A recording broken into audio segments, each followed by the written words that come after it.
How you guys doing? I'm Big Brother, and I'm back again with another video. And I probably want to talk about something that may rock off people's socks, most notably the idea of a future in terms of how we will no longer truly own games. And to give you an idea, I do my best to make sure that I buy as many physical copies as I can. And the reason being is having physical copies usually means you have ownership of something, right? I mean, come on. What you spend, what? $50, $60 on a game, and now with the PlayStation 5 and to some degree, and later on the Xbox Series X, you pay $70. But eventually it's going to be to that point where they're going to be doing a lot more cost-cutting measures in order to at least have something. And even with that, it might not really matter much because they will do whatever they can in order to get the most money out of you. So if they see that you're willing to spend $70 on a game, and the reasons would have to be would be pretty much all over the place, ranging from production costs, manufacturing, shipping costs, and you also have advertising. Any way in order to make sure that they get a pretty good return out of every copy being sold. So if that's the case and you want to knock down $10, then chances are they're going to basically put these games up on a digital front, which is going to be the next step.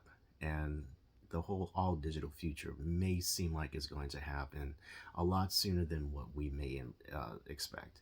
I'm probably going to predict that perhaps by the end of this console generation, that is the end of the PlayStation 5 and Xbox Series X life cycle, and whatever the name of the next Nintendo system will be, even though that might be a slightly different situation altogether, we could definitely see an all-digital future. And that all-digital future will definitely be something to pay attention to and to look out for. And quite frankly, it's going to be something that I would say PC gamers are already accustomed to, because they have a backlog of games on different fronts such as Steam and Epic Games Store and GOG, and a few other places. So it's going to be something of an interesting front in which the ecosystems may eventually merge into one, to the point where it's going to be completely centralized. But that's something that's probably going to happen in the far, far, far, far, far future. Because as it stands now, consoles, exclusivities, developers making their own games for their own systems, that's still going to be going on pretty strongly. Although there have been some changes with certain console makers to make games for more than just their native system of choice.